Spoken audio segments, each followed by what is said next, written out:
committee will come to order today to review the report of the CIA Inspector General regarding allegations made in a 1996 newspaper series that the CIA was involved in the trafficking of crack cocaine to California during the 1980s.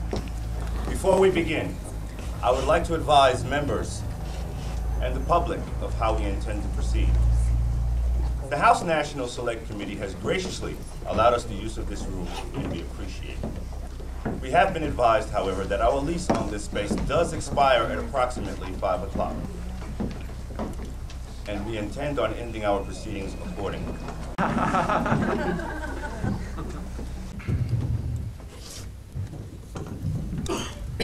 Mr. Lewis.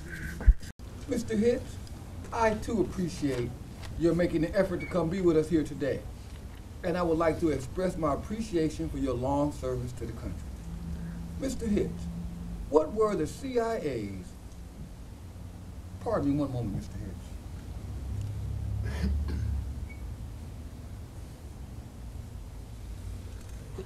Now, Mr. Hitch, what exactly were the CIA's legal and regulatory responsibilities from 1979 to 96 regarding the reporting of potential crime and the maintenance of relationships with persons suspected of involvement in drug trafficking? Well, it was a movable feast, so to speak. The requirements kept changing. From 1976 to 1982, it was an issue that was not really addressed. From 1982 to 1995, in an agreement then hammered out between Attorney General Smith and the Reagan administration, there was no requirement to report an allegation of drug trafficking with respect to non-employees of the intelligence agencies. And during that period, that did not include agents of the CIA. It did not include assets. Mr. Bishop.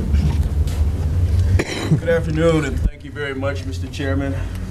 Let me apologize for my delinquency in getting here, but I had a 2-hour mechanical delay with my flight, and I didn't want to rush that. But I am delighted to be here. I've read the report, and I have a few observations to make. The first of which is that I want to join my colleagues in commending you, Mr. Hitch, as you retire from the CIA. I want to take this opportunity to join them in thanking you for service to the agency and to our country.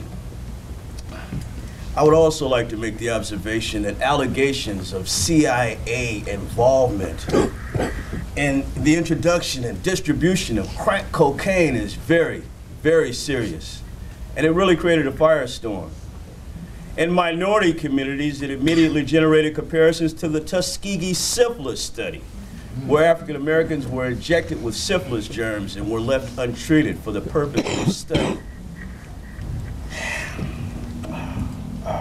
The introduction of drugs, or the allegation of the introduction of crack cocaine into our community, is equally bad and reprehensible. It seems like if they're really serious, they wouldn't be sending money to fund a group like the military and paramilitary who are just as involved as anyone else in Colombia. So how serious do you think it is? And I was struck by a comparison you made with the Nixon administration and their success in Turkey. It seemed like they may have been more serious. And what was distinctive about the Nixon era was that they took this idea of extirpating or eliminating drugs domestically, and they combined it with foreign policy using a military metaphor to create the drug war. And the thing about the drug war is, in effect, applying diplomacy, intelligence, and military operations abroad to eliminating the supply and the smuggling of narcotics into the United States. And then the metaphor has, under subsequent administration, been elaborated and applied to the domestic situation. So that we've had a kind of a militarization of narcotics policy and a militarization of law enforcement over drugs in the country. Sandra, would you also comment on that? Yeah, mainstream politicians that devise these programs are thinking about, all of those bad people that are doing drugs. They're thinking, thinking the moral argument that everyone's bad, and in the same way, in Colombia and other countries, the people who grow the drugs, who are also considered evil. And so I think we have to be really careful about when we talk about the war on drugs, because we found that before, there was members of the Black Caucus that wanted to send aid to Colombia because they didn't want the drugs to come into their communities. But that means that they weren't thinking about who were the victims of the drug war in Colombia. You know, why are there campesinos addicted to growing coca? And we're supporting their death and their destruction, the destruction of the ecosystem in Colombia. In Colombia, there's 2 million displaced people, and of the inside the country that no longer have a place to live or work or make money or anything like that.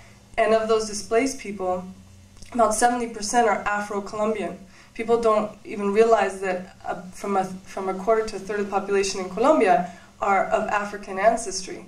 And so there are a lot of racial elements to this drug war, not only in the United States, but also in Colombia. And so when we want to talk about making changes, I think we really need to broaden our minds and think beyond our own borders. So we have to try to look at like the recovery of the people that's been victimized by these drugs, right? Because those are the people that we really have to try to help, right? The innocent people, right? We have to realize that I think, myself personally, that the government is like the enemy of the people.